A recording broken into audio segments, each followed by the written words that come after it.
Hello again, Pilgrims, and welcome to this episode of the Pilgrim Story Hour. My name is Mony Dojeiji, and I'm so happy to be with you today to speak about rituals. Now, this is something that you hear a lot of, especially when you're on the Camino. We've all heard them. We know what they're all about. Rituals are things that you perform on a regular basis, for example, or that are known to be something that have impact. So, for example, when you're walking on the Camino, there is the ritual of leaving a stone at Cruz de Ferro, or when you arrive in the Cathedral of Santiago to touch the marble head of Maestro Mateo, or when you arrive in Finisterre to burn some of your clothing or to take a dip into the Atlantic waters. So all of these rituals in that moment somehow seem to bring the sacred into where you are in the present, and to somehow make powerful, even more powerful and more real,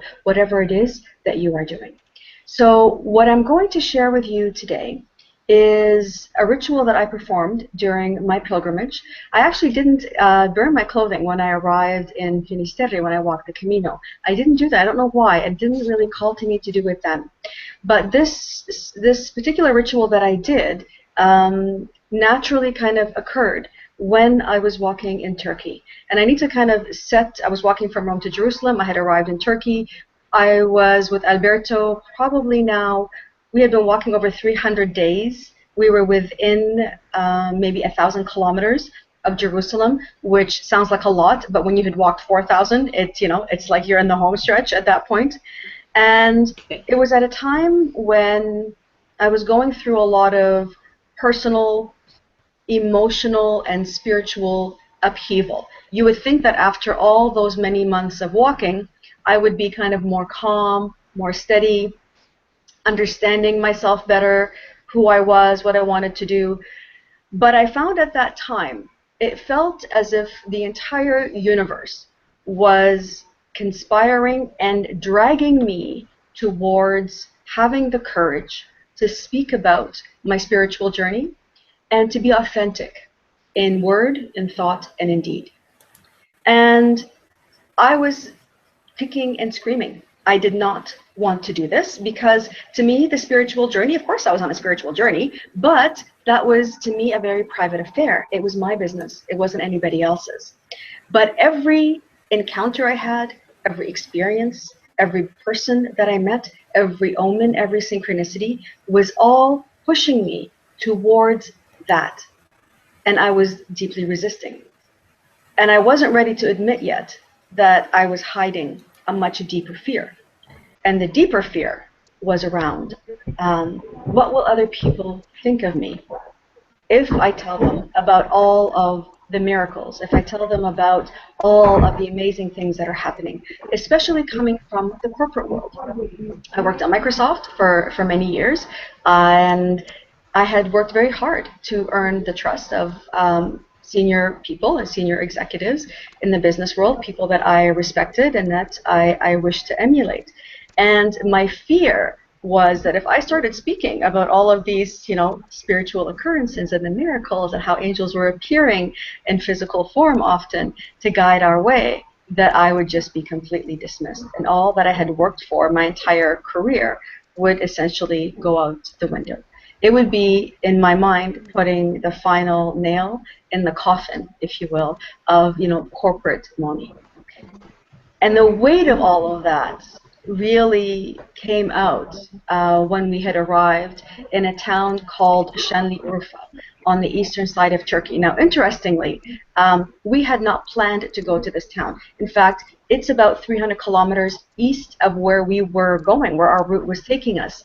But we had heard that it was a place of pilgrimage, that it was a place called the Land of the Prophets, where the faith and where the courage of all the great prophets from some say from Abraham, from others like Job, was severely tested. And I wanted to go to this place, to walk in the footsteps and to be in the energy space, if you will, of those before me who really had to find the courage to stand up for what they believed. And there's a wonderful legend and a wonderful story, which makes this place even kind of more sacred, of Abraham. At the time of Abraham, of course, there was the tradition of worshiping various pagan gods. And there's the story of the king of the time, the pagan king, ordering Abraham to renounce his God or be thrown over the cliff into the fires that burned below at the bottom of the cliff. And Abraham refused and was pushed over the cliff into the burning fire, into the blazing fire below. But what happened was that the embers became fish and the fire became water. And that water and the wells and the fish continue being there to this day. There are beautiful canals and gardens that have been built up all around this site, and it's a place of great tranquility, and it's also a place where, again, the deepest test was faced with courage. And when he was able to do that, a great miracle occurred. His life was spared. And so, as I sat in the park of the gardens in that area of Shanli Urfa, and I felt the weight of all of that, and I cried myself out, and I thought, oh my God, after all of this time, I lack deep courage. I have faith. I believe that I do have faith, but I lack courage. And as the tears kind of finally eased, I felt a calming kind of presence and a kind of a voice in my head that just simply said, you know, you are deeply loved exactly as you are, and you have more courage than you give yourself credit for, and that you are in a process, on a journey, and perfection is not expected, but certainly intention, and it's your intention that is carrying you forward to have the courage that you need to find. And it gave me such a tremendous sense of peace when I felt that. And the waters, as I mentioned, are considered holy, are considered sacred. So I had gone to the place where they believe the well actually sprang up from the place where Abraham fell. I had taken a bottle of water and carried that bottle with me for a couple of days. And when we came back to our path where we needed to start walking again, I remembered that I had bought a book. And it's funny because, you know, we were in Turkey. We had been walking in Turkey for over 3 months, and we had hardly found anything in English.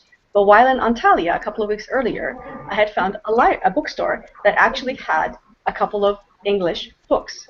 And one of the books that I had found was a book by Paulo Coelho called The Valkyries. And I had no idea what it was about. I just knew it was in English, and I liked Paulo Coelho, so I bought the book and I carried it with me.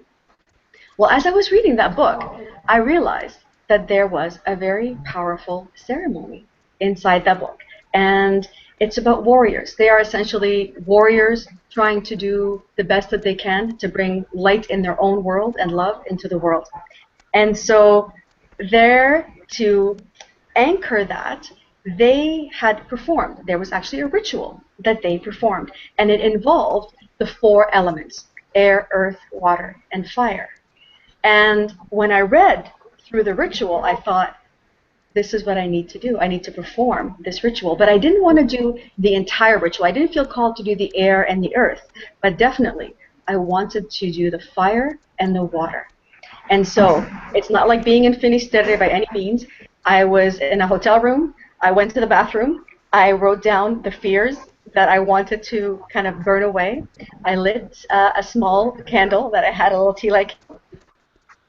I turned off the lights, and I was in the bathroom, and I began to read the actual words that were in the book as part of the ceremony. And I'm not going to get into it all the thing of it, because it's quite long, but essentially it talks about the fire. May this fire simply purify and burn away all the fears and all the doubts that I have. May this fire of wisdom illuminate my path.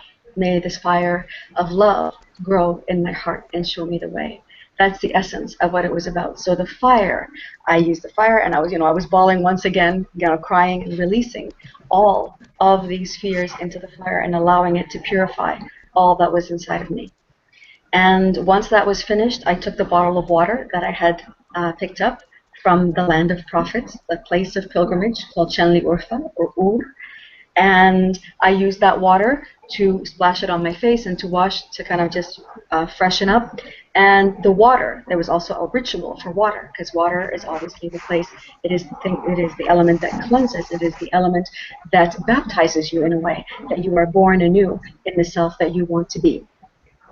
And at the end of that ritual, which kind of emerged naturally on its own, I felt a tremendous peace, and I felt that I had put into physical form, into ritual, something that had happened perhaps on the emotional planes, on the mental planes, on the spiritual planes, but now with the ritual in the physical plane, I felt that I now had completed the circle and that I was now more ready than ever to continue walking this path of peace and of love and of bringing that into the world that I had embarked upon. And so this was the story. This was of this ritual that I performed thanks to the book The Valkyries by Paulo Coelho, which I found in a bookstore in Antalya. So that's my story. I don't know if anybody here wants to share a story. I know that we have a couple of people with us. I know John doesn't have something. Jacqueline, is there a story that you want to share?